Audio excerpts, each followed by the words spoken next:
Boa tarde, que a graça e a paz do nosso Senhor Jesus Cristo vivo venha guardar sua mente, seu coração nesse dia chamado hoje.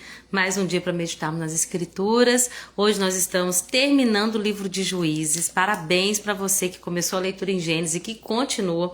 Se você não está lendo, não está acompanhando a leitura bíblica diária, eu te recomendo. Eu não consigo ler até Juízes, então começa amanhã com a gente, Ruth, mas é muito importante que cada um de nós tenhamos essa busca pessoal de aprendizado prático da palavra, lendo a Bíblia, meditando nela todos os dias, amém? Nós lemos hoje, gente, 3 capítulos tensos da leitura bíblica diária. Nós lemos o capítulo 19, 20 e 21. Dona Piedade, seja bem-vinda, boa tarde, minha querida, Deus te abençoe, viu? Débora, seja bem-vinda, Débora. Deus te abençoe também, minha querida. Então, gente, hoje nós vamos ler o 19, vamos meditar sobre o 19, o 20 e o 21, os últimos 3 capítulos do livro de Juízes. Esses 3 capítulos, eles vão mostrar, gente, uma decadência moral, social, terrível de Israel. Por fim, a gente já fazendo quase que uma conclusão aqui, a gente vai ver como que é o final da história de um povo que se afasta de Deus. Quando o povo se afasta de Deus, gente, a consequência é fatal. Vamos falar sobre isso? No capítulo 19, nós vamos ver a história de um levita, que ele sai de casa. Mas o que é mais interessante, repare para você ver, você que leu a Bíblia hoje, esses 3 capítulos, repare que a primeira frase e a última é a mesma. Naqueles dias, Israel não tinha rei. E aí o versículo 25, o último versículo de Juízes, vai falar a mesma coisa. Naqueles dias, Israel não tinha rei. Israel, gente, estava num momento de anarquia. O que é anarquia? Cada um faz o que quer. Não tem regra, não tem lei. Cada um faz o que acha melhor. Nós falamos muito sobre isso ontem, né? Cada um faz o que parecia certo aos seus próprios olhos. Era o propósito de Deus que Israel vivesse assim? Não era o propósito de Deus. O propósito de Deus era ter uma nação com uma identidade. E aonde que foi forjada a identidade? Que deveria ter sido forjada? No deserto. Deus enviou aquele povo para o deserto, ensinou para eles as suas leis. Deus se revelou a eles no deserto, para que na terra prometida eles tivessem uma identidade, um povo que tem um Deus. Esse Deus é o governante. Ele usa os seus líderes, seus profetas, como ele usou Moisés, como ele usou Josué, como ele usou juízes. Mas chegou uma época, gente, que não tinha ninguém ali. Não tinha ninguém que Deus poderia usar para se levantar. E aí o povo entrou numa decadência terrível. E uma coisa que Deus falou muito no meu coração, depois a gente chega lá, vamos falar sobre o levita. Esse levita, ele saiu da casa dele e ele estava voltando, né, para a casa dele na verdade, deixa eu explicar. Ele pegou ali uma mulher para ser sua concubina.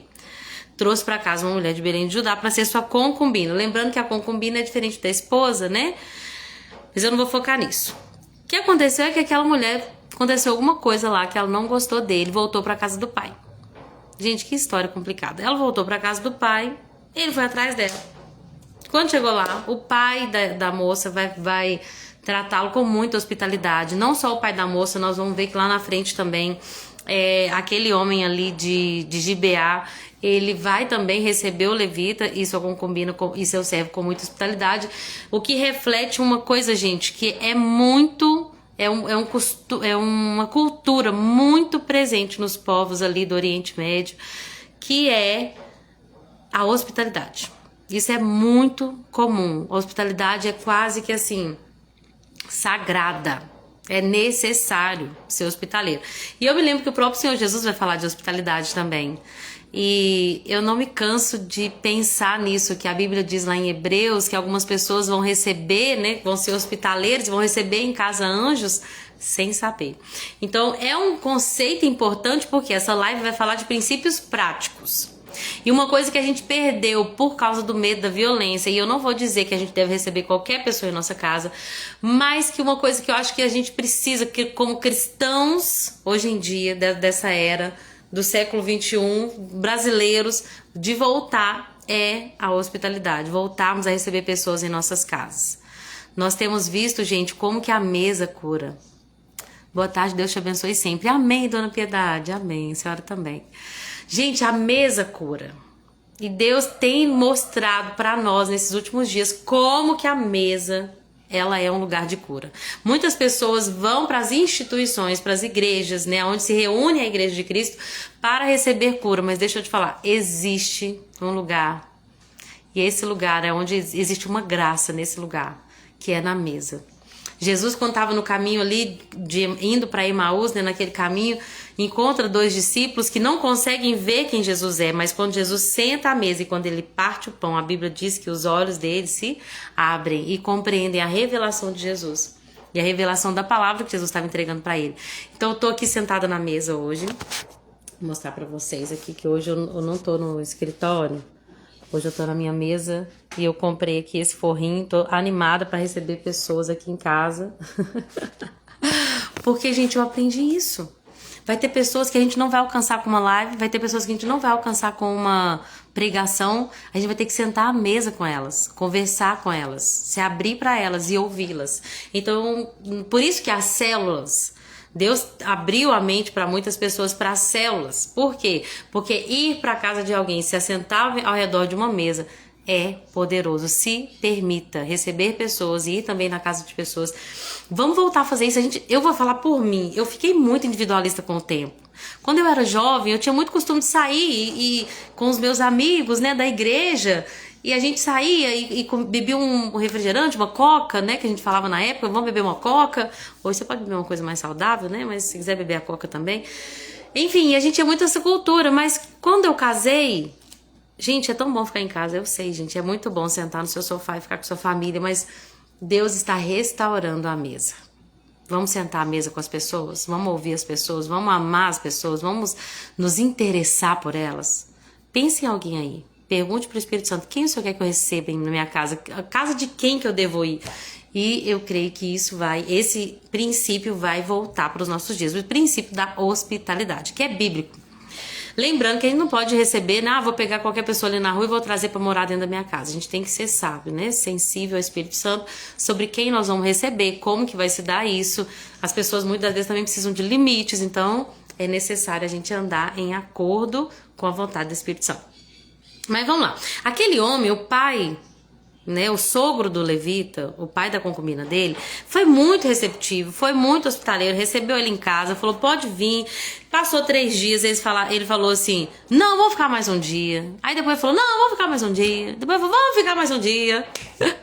E eles ficaram ali bebendo, comendo, festejando, até que uma hora o levita falou, não dá mais, não vou ceder mais, vou me levantar e vou-me embora. Me veio uma coisa aqui, gente. Esse pai falando, fica aqui, fica aqui. Será que existe, de fato, um sexto sentido nos pais, né? Porque ele vai perder a filha dele de uma forma violenta.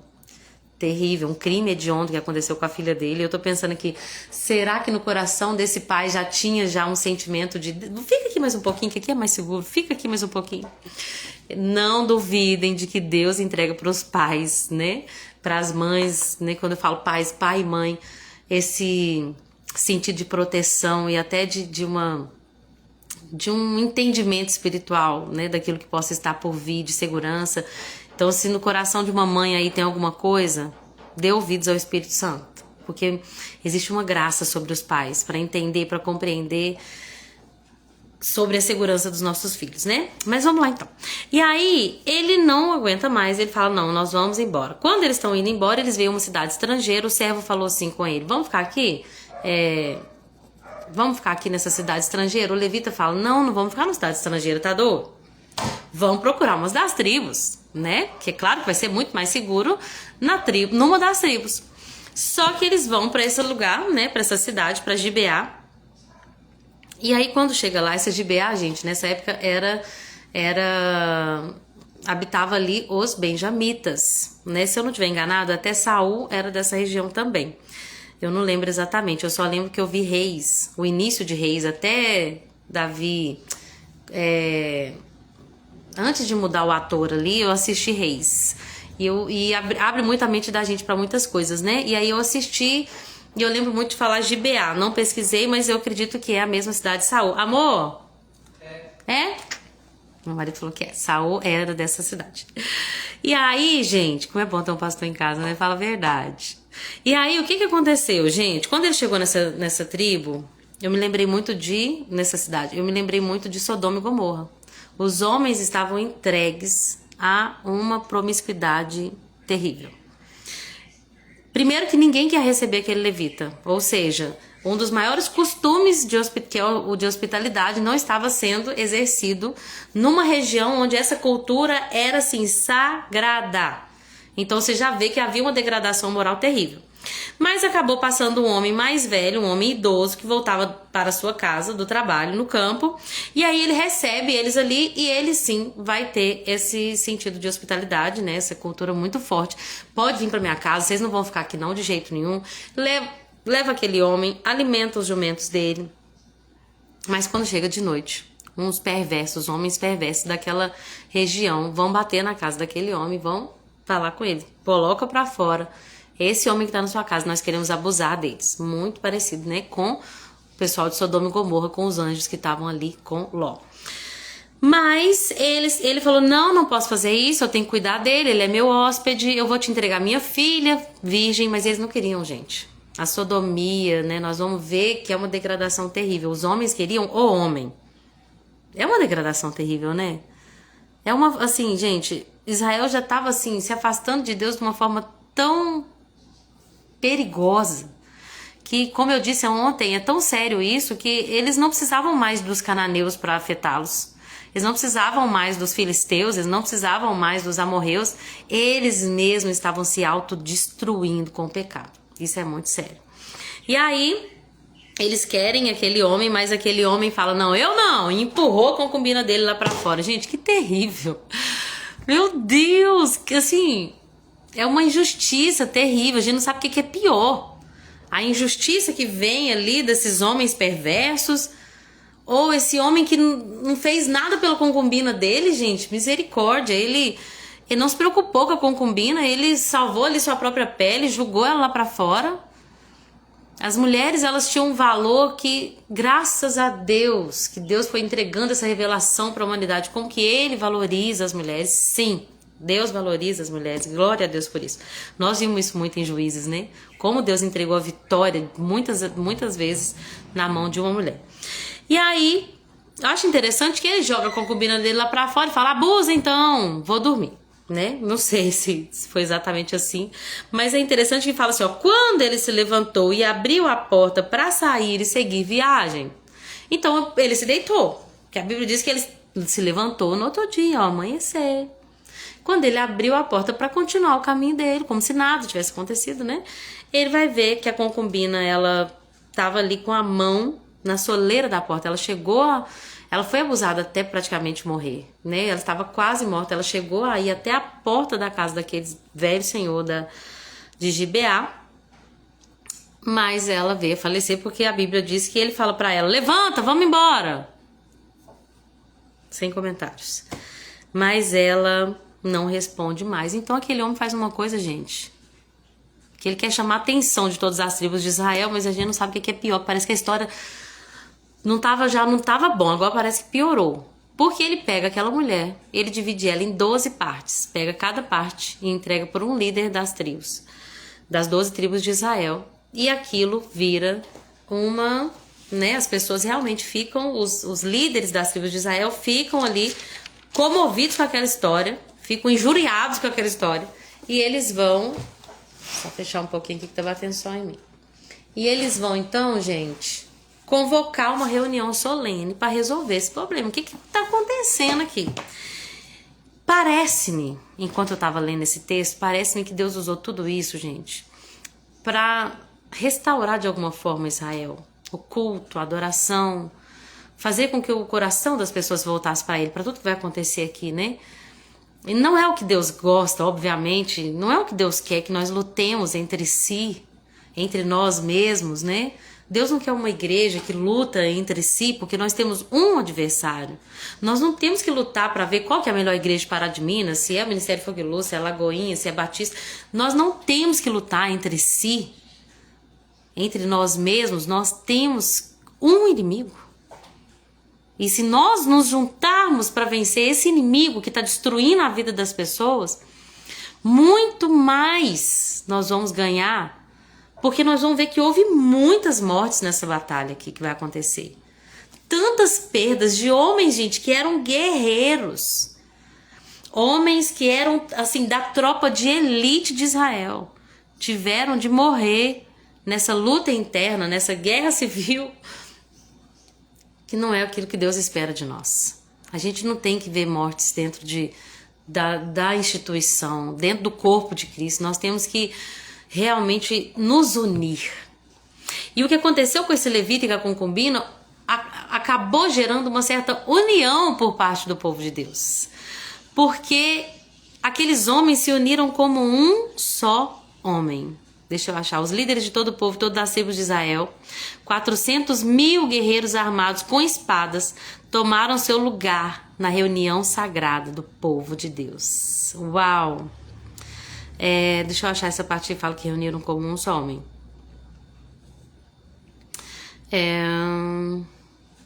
Tá, não achei aqui. Quando eu fico procurando assim, eu fico meio perdida e nervosa. Então, enfim, tem uma tradução que vai falar assim: eles se uniram naquele dia como um só homem.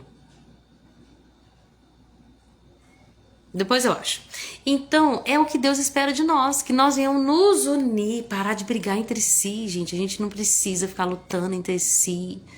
Nós não precisamos, tem um inimigo, a Bíblia diz, Paulo, usado ali pelo Espírito Santo, nossa luta não é contra carne e sangue, não é aquela pessoa que o diabo está usando, aquele não é o seu inimigo, aquele homem, aquela mulher que está te perseguindo, não é ele o seu inimigo, não é ela a sua inimiga. Ah, mas ela tem inveja, ela fala mal de mim, ela faz mal. Não é ela a sua inimiga. Nosso inimigo não é carne nem sangue. Nós lutamos contra o diabo, seus demônios, contra as hostes espirituais da maldade que habitam nas regiões celestiais, que vêm para impedir o avanço do reino de Deus, que vêm para gerar destruição, suicídio, morte, adultério, tráfico, vício, toda sorte de promiscuidade, de prostituição, todo mal. É isso que o inimigo vem para trazer. E se nós estamos em guerras contra nós mesmos, nós estamos perdendo tempo, perdendo guerreiros, perdendo o avanço do reino de Deus. Mas vamos lá, vamos falar sobre essa luta. O povo se uniu, chegou naquele homem e falou: o que você fez isso? O que está acontecendo? E ele explicou a história. Falou: eu fui na cidade de Gibeá e uns homens benjamitas fizeram isso e isso com minha concubina, abusaram dela até a morte. E aí o povo manda então notícia para Gibeá, para os benjamitas, e fala: entreguem benjamitas. Esse povo, esses homens que fizeram essa perversidade, mas os benjamitas falaram: não vamos entregar, nós não vamos entregar eles, nós vamos lutar. E o que é tão terrível, gente? Porque a Bíblia diz que haviam os benjamitas, eles tinham ali dentro deles uma tropa de elite mesmo, eles tinham ali guerreiros, gente. Havia um grupo de 700 canhotos, cada um deles conseguia tirar uma pedra com uma funda e acertar um fio de cabelo. Deixa eu pegar um fio aqui para vocês terem uma ideia. Não dá para ver, vou pegar uma quantidade maior. Eles eram tão habilidosos com as pedras que eles pegavam uma pedra com uma funda e eles conseguiam acertar um fio de cabelo. Era uma tropa de elite. Era só para Benjamim? Não, era para o povo de Deus. Era para vencer os filisteus, os amorreus, os cananeus, os gigantes, né? Não era para lutar entre si, mas infelizmente foi o que aconteceu aqui. Eles lutaram entre si. Eram 400.000 soldados israelitas contra 26.000 guerreiros armados com espadas que chegam para se juntar à tropa especial de 700 homens que viviam ali. Então foram 26.700 homens benjamitas. O que aconteceu, gente?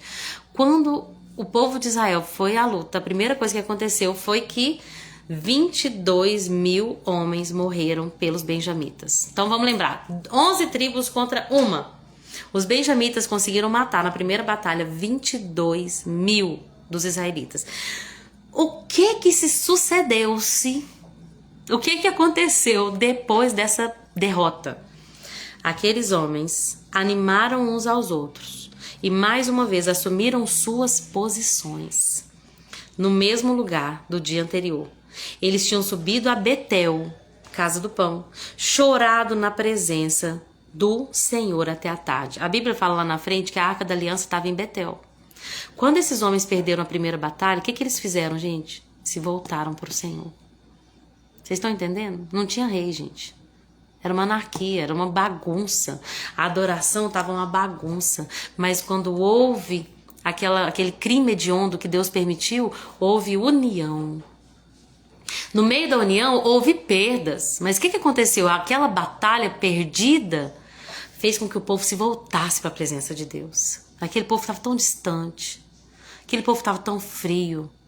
Às vezes, gente, deixa eu falar uma coisa terrível aqui pra vocês, tá vindo no meu coração, mas que nós vamos guardar no espírito. Às vezes, Deus vai permitir calamidades para que nós nos voltemos pro Senhor em unidade. Vocês lembram da pandemia? As igrejas foram fechadas, gente, mas muitos que falavam que eram crentes, na verdade, se esfriaram, talvez que não eram realmente fiéis ao Senhor, só precisava de uma oportunidade.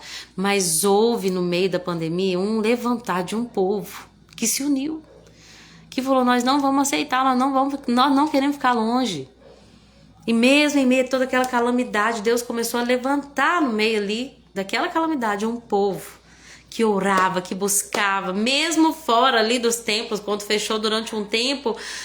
Deus muitas das vezes vai usar calamidades para nos chacoalhar. Vocês lembram, gente? Eu me lembro de pensar: uau, as viagens foram canceladas.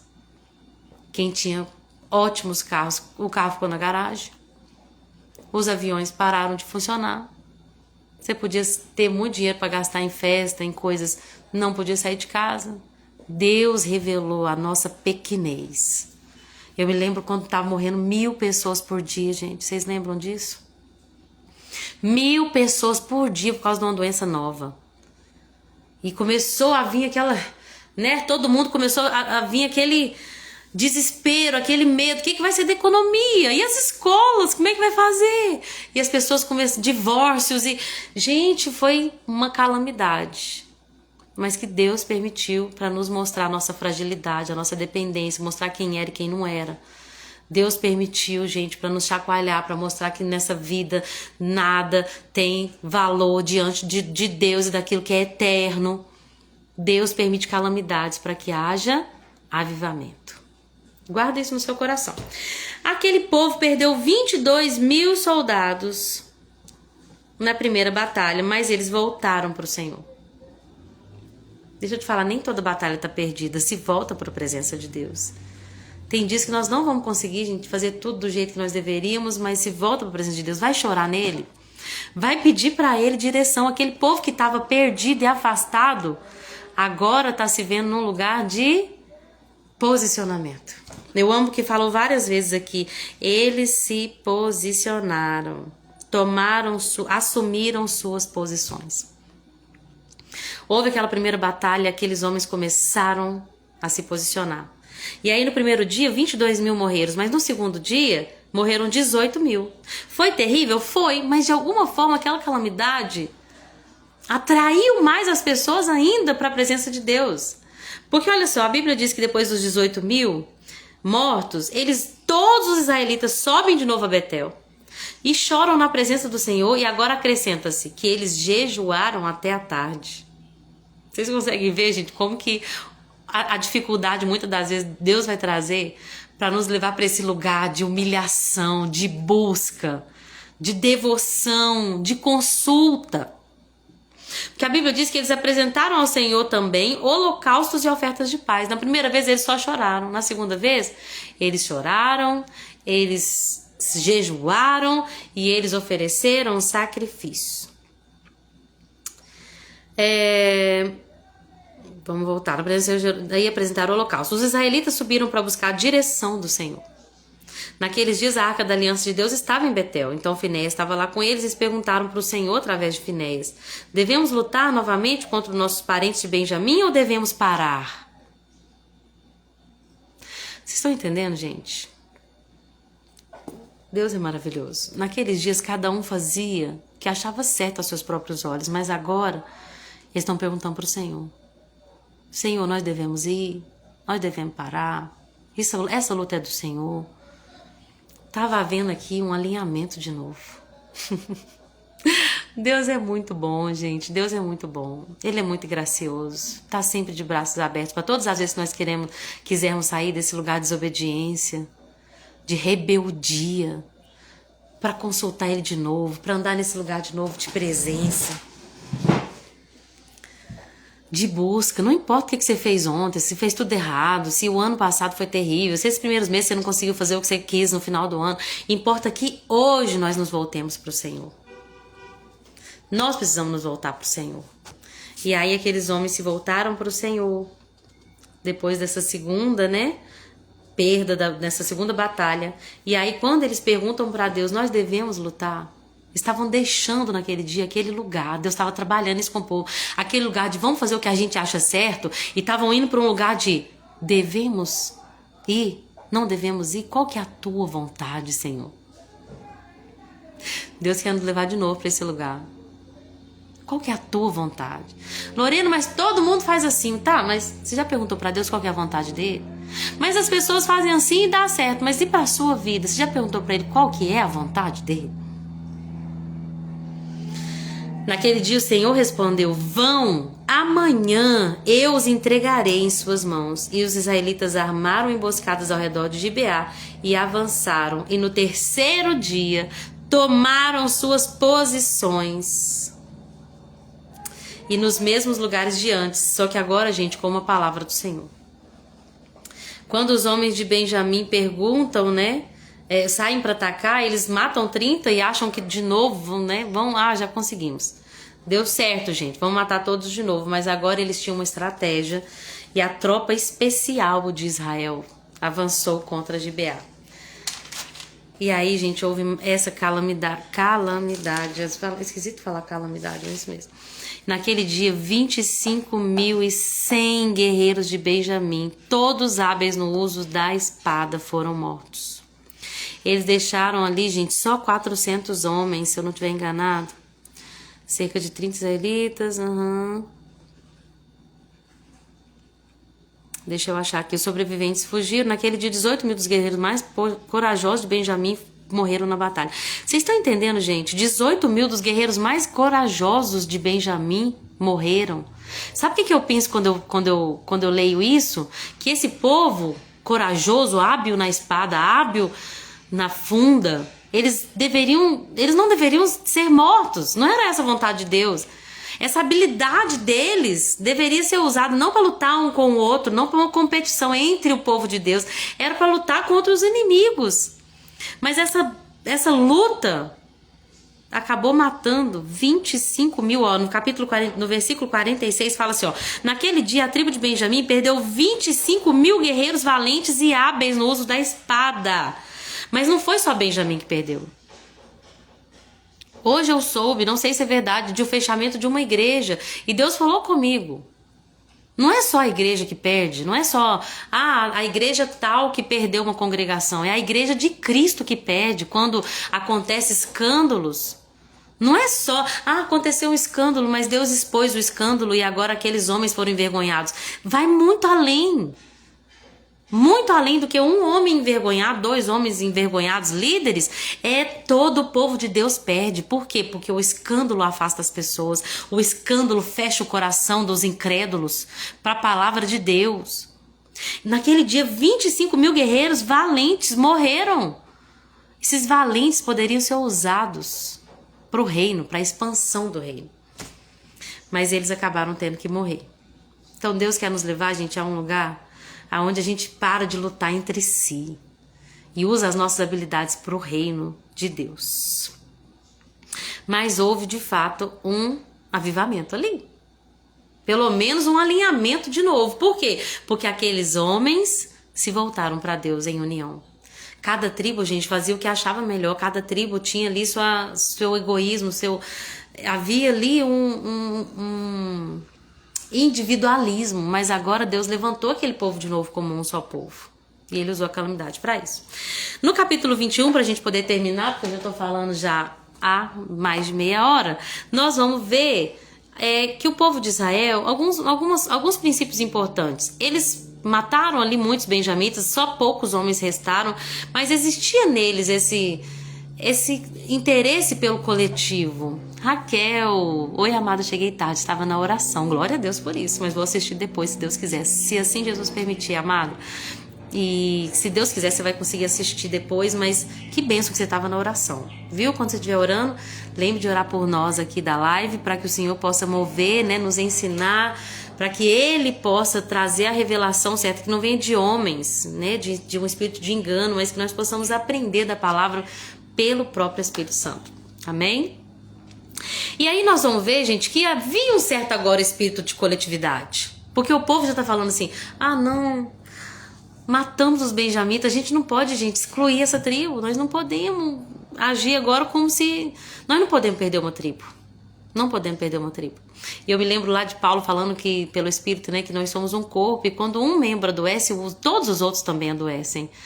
Por mais que ele adoeceu, porque houve ali, né, vou falar assim, aquele membro tá assim porque ele pecou, mas que não haja no nosso coração esse intuito de querer matar pessoas, sabe, espiritualmente, de nos afastar dela, de não nos preocupar mais com elas. A Bíblia diz que Jesus falou, o joio não se arranca.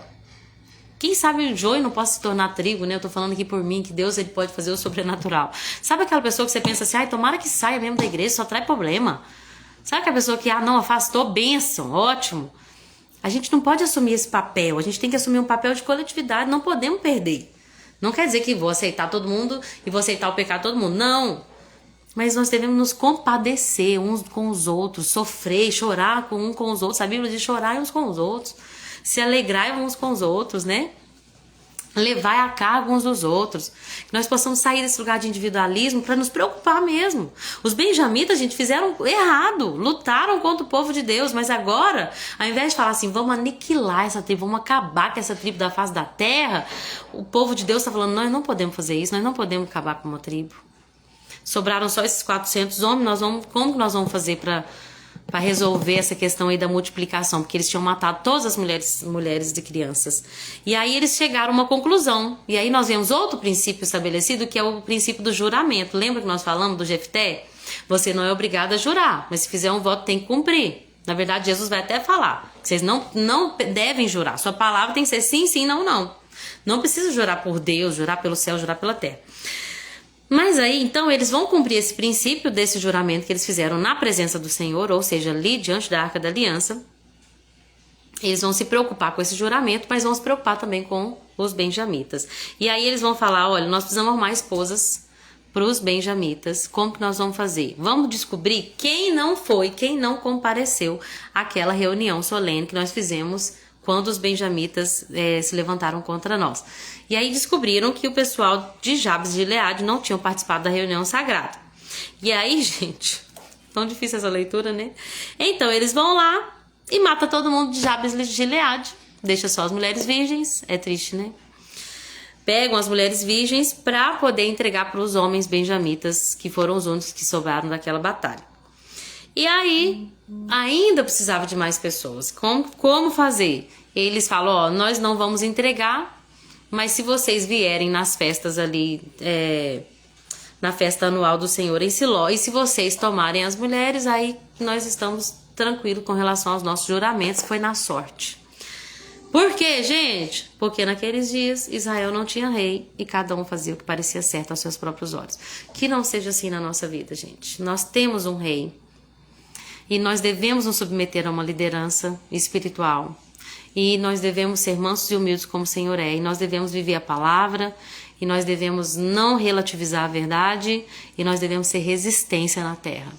Não vai ser fácil, pessoas vão lutar contra nós, vão falar que nós somos preconceituosos, que nós temos que deixar as pessoas serem felizes, vão falar que a Bíblia precisa ser atualizada. E aí a gente vai ter que ser resistência. Deus não mudou. E é claro que existem atualizações no sentido da linguagem, mas tirar coisas da palavra e acrescentar coisas aqui, não.